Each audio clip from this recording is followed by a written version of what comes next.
시청자 여러분 안녕하십니까?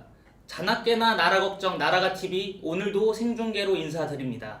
오늘은 이준우 국민의힘 대변인 모시고 한번 말씀 들어보겠습니다.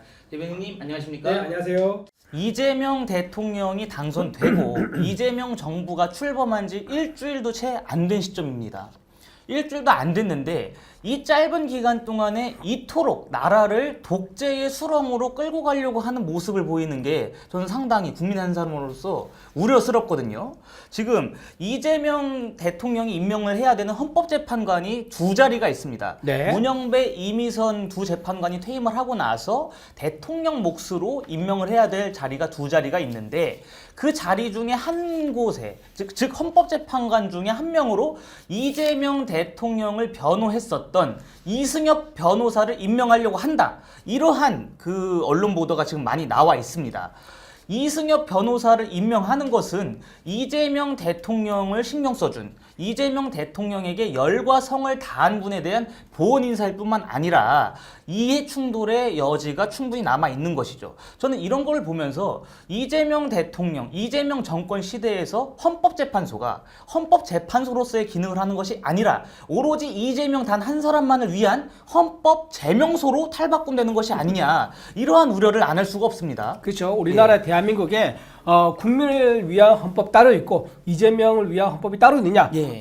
다 똑같은 헌법이지 어떻게 이재명 대통령을 위한 헌법만 따로 있을 수 있겠느냐? 이게 그래서 나오는 겁니다. 지금 이승엽 변호사 이분이 이재명 대통령 사건을 무려 4번이나 맡았었더라고요. 보니까는 가장 이제 오래된 게 뭐냐면은 친형 강제 정신병원에 입원시킨 적이 있었죠. 그 사건 변호인을 이분이 맡았었어요. 그럼 엄청 오래된 거네요. 그렇죠. 예. 오래된 거죠. 성남시장 시절부터 관계가 된 거죠. 그리고 또 하나 쌍방울에서 대부 불법 송금 이 사건도 이승희 변호사가 맡았었고요. 또 하나 위진교사 사건도 이승희 변호사가 맡았었습니다. 그리고 김문경 모른다. 그리고 국토부 협박받았다. 위증 협박받았다 해서 지금 허위사실 공표 이 사건도 있었는데 이 사건도 이승희 변호사가 맡았었어요. 네. 그러니까 이재명 대통령 관련된 주요한 4개 재판에 있어가지고 전부 다 이승엽 변호사가 참여를 했단 말이에요. 네. 근데 그런 부분을 헌재 재판관으로 앉힌다. 이거는 본인 변호인을 자기 사건의 재판관으로 앉힌 것과 다를 바 없다. 그렇죠. 굉장히 이제 위험하고 반헌법적인, 반법치적인 얘기다, 임명이다라고 말씀드리고요.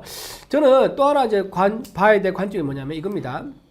변호인을 이제 선임하지 않습니까? 선임료가 있습니다. 근데 네. 선임료가 이게 굉장히 비싸요. 정관 예우로 쓰면 더 비싼 그렇죠. 거고요. 예. 그리고 이재명 대통령처럼 이렇게 5개의 재판, 그러니까 하나의 재판만 해도 몇 천만 원, 많은 억대가 나가는데 5개의 재판을 치르면 이거 수억 대 나간다고 볼 수 있는 거거든요. 근데 너무 이상하게도 이재명 대통령의 재판은 줄지가 않습니다. 오히려 조금 더 늘었습니다. 과연 도대체 변호사들이 얼마의 변호사 수임료를 받고 일을 했길래 어떻게 이재명 대통령의 재산이 전혀 줄지가 않느냐, 이게 굉장히 의문이에요. 그래서 지난번에 나왔던 얘기가 뭐냐면은 대장동 사건 등의 변호인을 했던 분이 5명이 어떻게 됐습니까?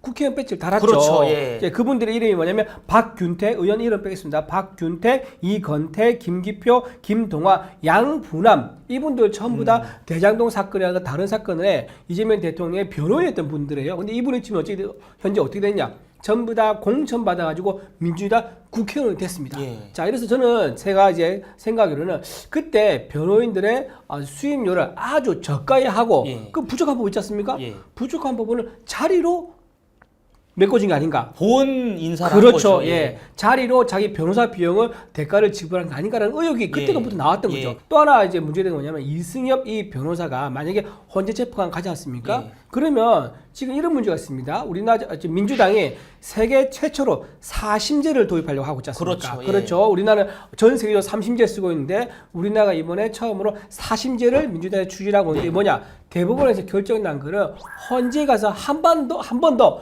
다루도록 하는 그렇죠. 그걸 추진하고 있는 거 아닙니까? 그런데 이승희 변호사가 만약에 헌재 재판관으로 있으면 어떻게 됩니까?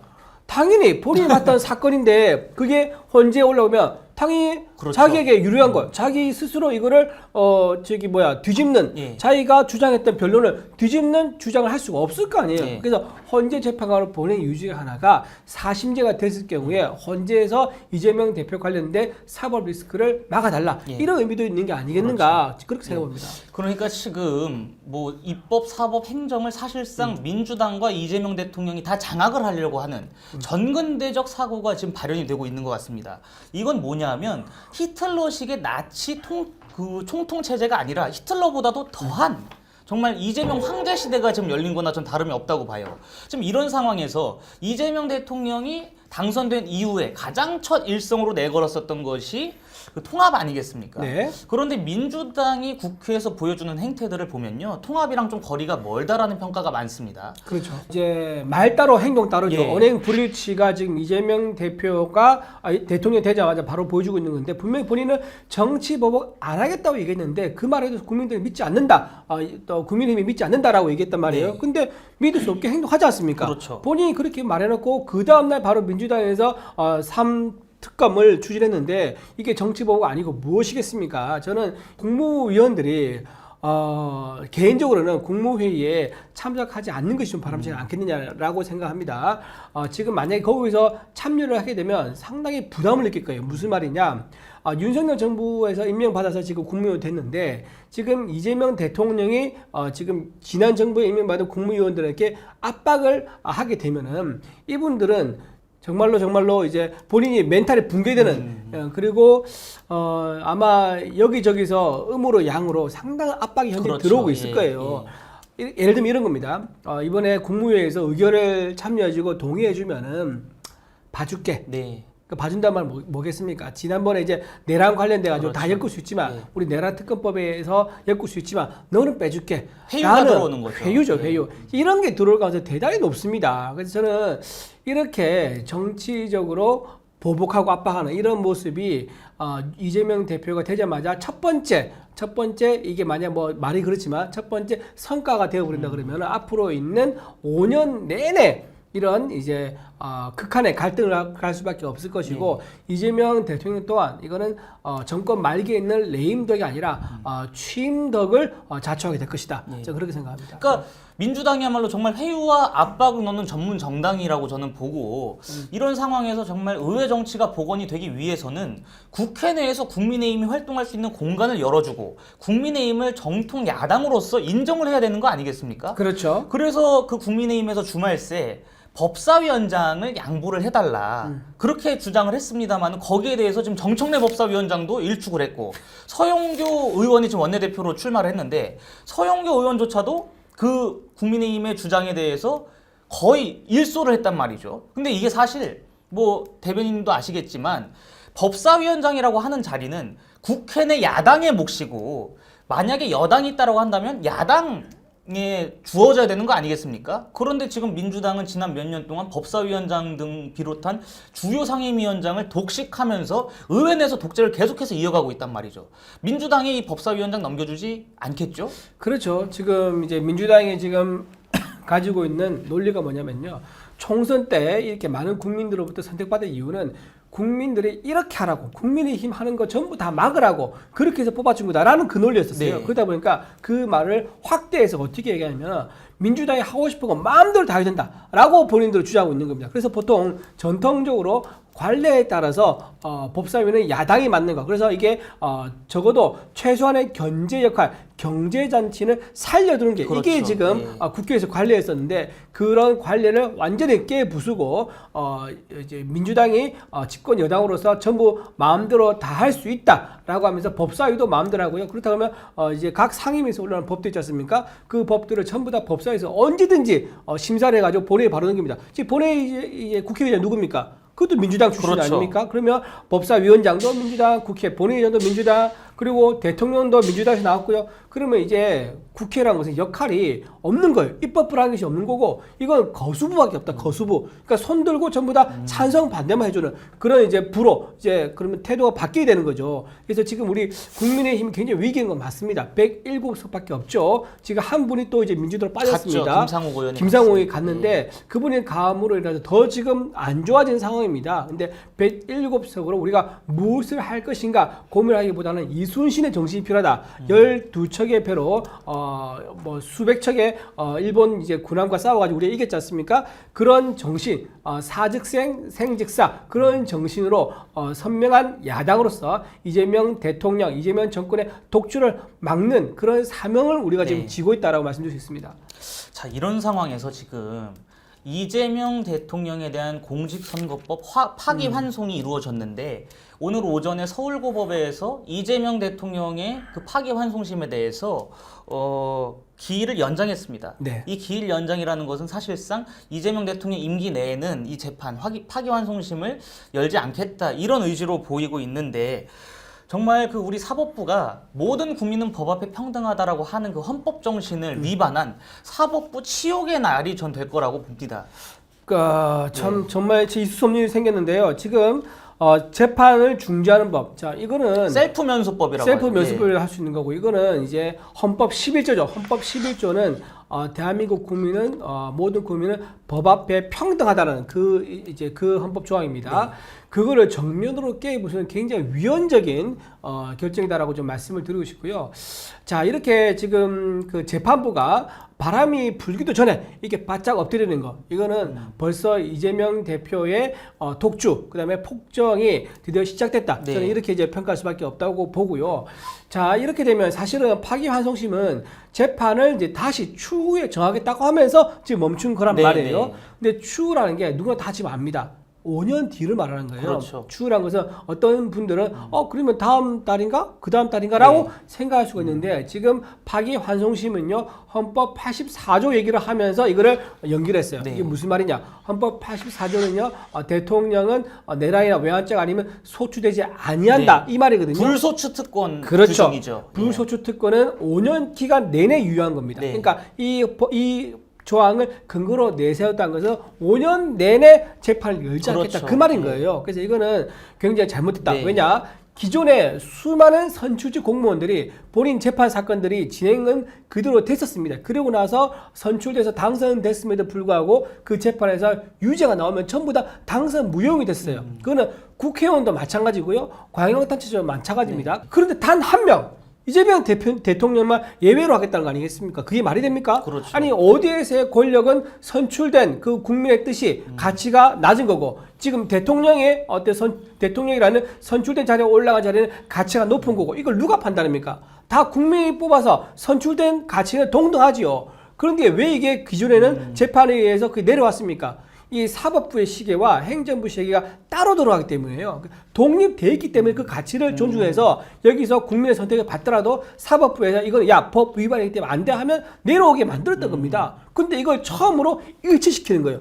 사법부를 행정부 누르는 거죠. 자, 이런 식으로 된 것은 법 취지에 대한 명백한 훼손이다. 그렇기 때문에 G7에 나가는 게 지금 말이 되느냐, 이 얘기 나오는 거예요. 지금 당장 원래 6월 18일 날 원래는 이게 파기환송심 예정돼 있었지 않습니까? 네. 근데 6월 18일 언제냐? G7 갔다가 돌아오는 날도 6월 18일이에요. 예. 그래서 처음에 나왔던 얘기가, 야, 이거 해외 G7 참석한 이유가 본인 재판 그거 피하려고 한 거 아니냐? 이런 지적이 나왔던 겁니다. 그런데 G7 가가지고, G7은 어떤 나라입니까? 전부 다 주요 자유민주주의와 시장주의를 통해서 성공한 주요 선진국들입니다. 그렇죠. 근데 여기는 법치주의와 삼권분립이 아주 엄격하게 적용되고 있는 나라예요. 그렇죠. 그 나라에 가서 정상들하고 나란히 어깨를 겨루면서 우리나라는 대한민국은 법치주의가 잘 지켜지고 있는 나라야 라고 거기서 말을 할 수 있겠습니까? 저는 없죠. 그죠, 없죠. 네. 그래서 저는 이런 식으로 해외에 나가서도 당당하지 못하는 이재명 대통령에 대해서는 정말 이 문제를 스스로 해결해야지 당당할 수 있는 거지, 이거를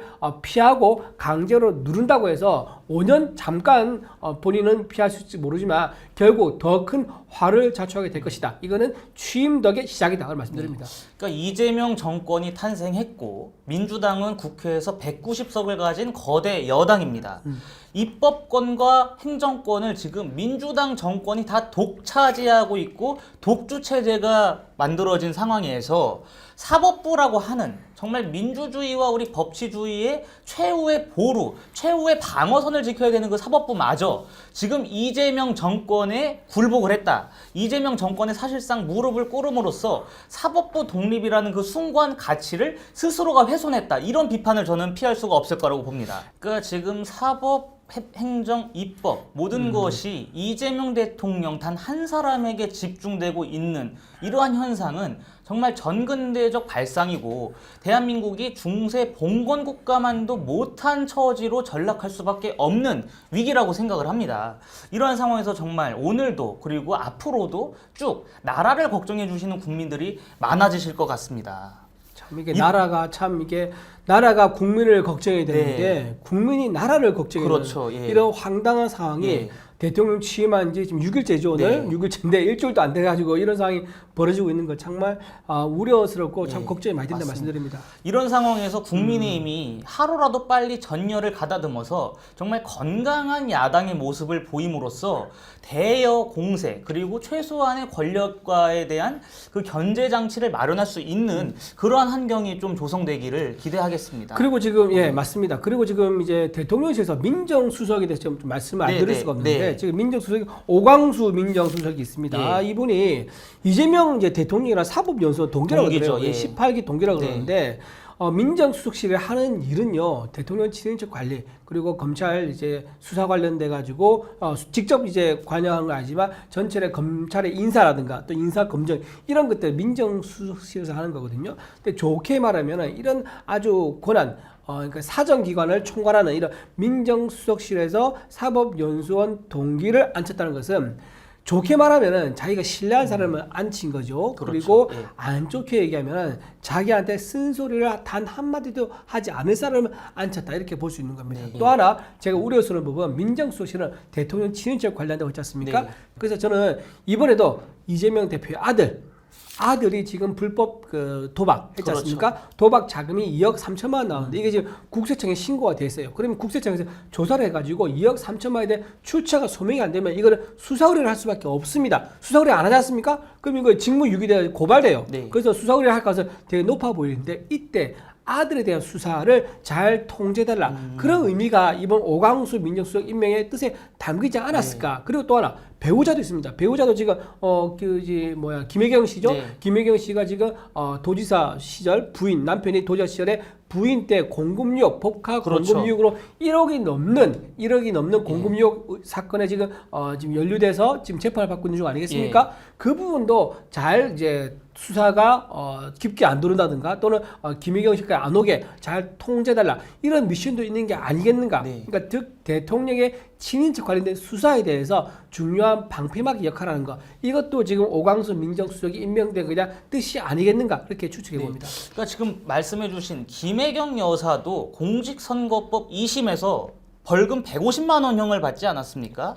사실상 선거운동도 하지 못하고 선거에 나설 수도 없는 영부인이 그러한 형을 일단은 받은 상태고 이재명 대통령도 대법원에서 파기환송을 통해 가지고 사실상 공직선거법 유죄 혐의에 대해서 인정을 받은 상황이거든요. 그러니까 우리나라는 지금 솔직히 말씀드려서 뭐냐면 대통령 부부가 쌍으로 확정 범죄자 신분인 거예요. 트리플 네, 아드까지 포함해서. 네, 이렇게 하다 보면은 외국에서 대한민국을 어떻게 바라보겠습니까? 대한민국의 국격을 드높여주기를 기대하던 국민들의 그 의지와 열망에 거의 찬물을 끼얹은 거나 다름이 없다. 그런데 그러한 국민들의 자존심을 훼손할 만한 사건이 오늘 오전에 또 발생을 했다. 서울고법에서 이재명 대통령에 대한 선고 기일을 미루고 앞으로 5년 동안 하지 않겠다라는 의지를 사실상 천명함으로써 정말 대한민국이 어떻게 갈지에 대한 그 국민들의 우려가 점점 늘어나는 시점이 아닌가.